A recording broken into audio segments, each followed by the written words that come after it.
I've always heard that I needed to volunteer in order to fulfill the high school graduation requirements and get into college.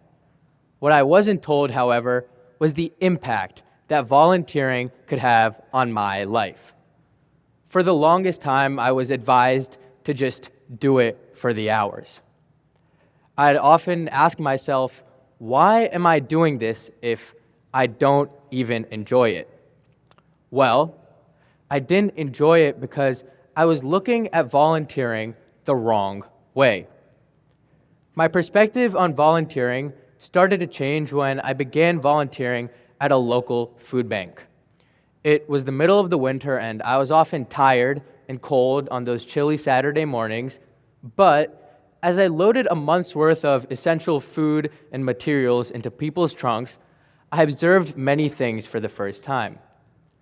I realized that the people there were genuine in their attempt to help, and that the skills that I was picking up, such as sorting and packing efficiently, were actually really valuable in the real world. My favorite part, however, was meeting and connecting with all of the volunteers there. The people there were from all walks of life, whether it be retired call center workers, engineers who would come on their days off, or even other students such as myself. These realizations opened my eyes to the fact that volunteering is about a lot more than just collecting hours. Through my experiences volunteering, I've come up with an acronym that I believe summarizes the benefits of volunteering that I've experienced in my own life. What's my acronym? LMNOP. Yeah, it's like in the exact same order as the alphabet. The L stands for livelihood, the M stands for mental health, the N stands for networking, the O stands for other ways of life, and the P, it stands for purpose. Taking a different approach to volunteering turned the once most tedious tasks into some of the tasks that I look forward to doing the most each and every week.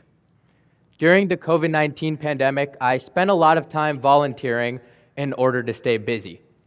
In particular, I loved working with younger kids by not only teaching them, but guiding and mentoring them. I saw a lot of my younger self in all of the students that I'd work with, and I wanted to be to them what so many amazing mentors had been to me. The feeling that I'd get when one of my students finished a math problem or completed their science experiment was truly unmatched. This volunteering experience made me realize that I wanted to stay connected to the field of education. I wanted to help those students whom I had grown so fond of. Through volunteering, I found an undiscovered passion of mine that I'm undoubtedly going to continue to pursue in my future. This is an example of L, livelihood. Ever since I was a young boy, I always wanted a sibling. Now, I know many of you in the audience probably have siblings, so you might think that I'm a little crazy, but being an only child, I've always longed for that sense of peer companionship. When the COVID-19 pandemic struck, my main source of human interaction, school, disappeared. Just like that, it was gone. During the first few months of the pandemic, I was at home, bored and alone, while my parents were in their offices working. After those first few months of initial boredom and loneliness, I realized that I was going to do something about it. I was going to interact with real people. Scary, I know. That summer, I ran a 10-week math summer camp called We Do Math, where I taught local elementary and middle school students. This summer camp really helped me get over the feeling of loneliness that I had initially faced, and it gave me something to look forward to in such a dark time. Through this summer camp, I raised $700 for the Prostate Cancer Foundation. Why the Prostate Cancer Foundation? Well, my grandfather is a patient of prostate cancer, and I wanted to help those who were battling the same deadly disease that he was. Running this summer camp helped me in 3 ways. It first helped me get over the feeling of loneliness that I had felt in the initial months of the COVID-19 pandemic. It helped me find a unique and a creative way to join in the fight against cancer. And it helped me meet and interact with some amazing kids. This is the power of volunteering. This is M, mental health. There's a popular phrase that goes, "It's not just about what you know, it's about who you know."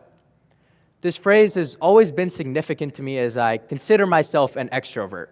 I love meeting and interacting with new people.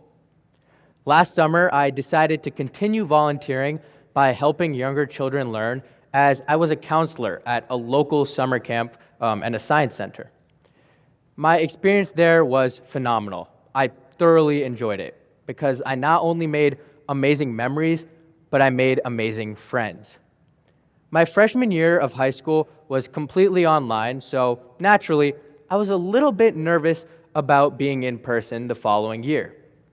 One of my fellow counselors was actually a recent graduate of Parkland High School, and the stories that he told me actually really calmed my nerves. He told me everything, from his favorite teachers to his favorite subjects. This really helped me prepare for the upcoming year. Another fellow counselor of mine actually helped me develop my leadership skills, as he'd let me be a part of the daily meeting and he'd let me help decide what we were doing that day, and he'd also let me instruct kids one-on-one. Great relationships have always been important in my life, and these 2 relationships are perfect examples of just that. And where'd they come from? Volunteering. This is an example of N, networking. As I recently discovered, the different ways in which you can volunteer are limited only by your imagination. During my most recent trip to India, I spent a lot of time interacting with Indian students and Indian teachers. I realized that the students from the most underprivileged schools were actually the students who were the most curious about America and the American education system in particular. These students would often ask me questions ranging all the way from, "What classes do you take in America?" to, "What activities are you a part of?" Their curiosity made me realize that these students don't have the resources to go and explore beyond their own communities. As a result, they're missing out on a lot of the amazing things that the world has to offer. That's why this summer I've decided to continue volunteering by helping younger children learn, as I'm gonna find a way to get these kids the answers to their questions in both an organized and structured manner. I'm creating a platform where these students can communicate with people who actually have the answers to their questions.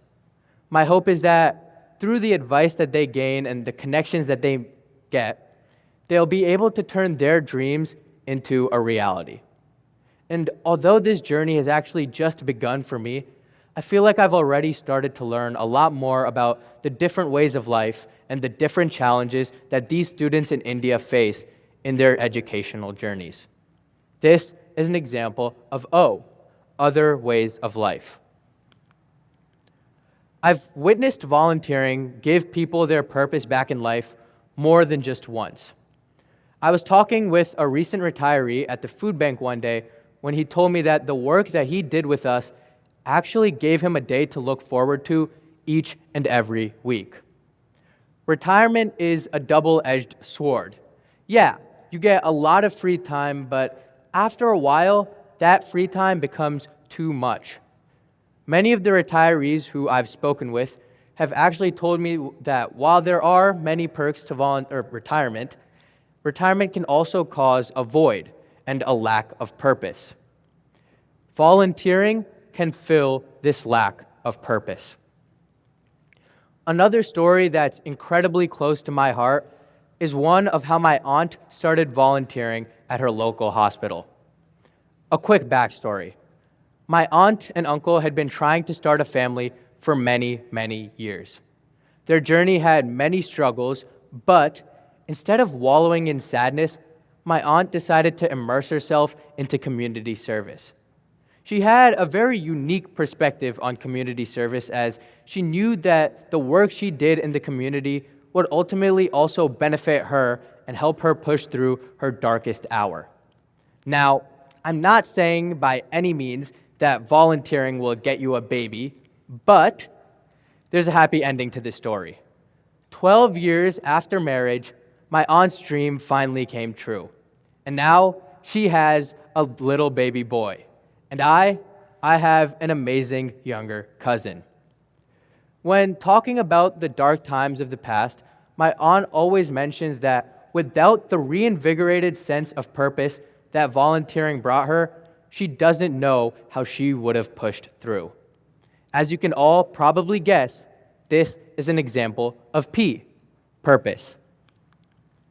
So, what now? I hope that you all leave this talk by implementing the mindset change that I've spoken of today. Let's all volunteer because we want to, not because we need to. I hope that through the implementation of this new mindset, you all see similar results to the ones that I've witnessed in my own life. I wish you all the very best of luck in your volunteering journeys, and I hope that together we can build a better world. Thank you.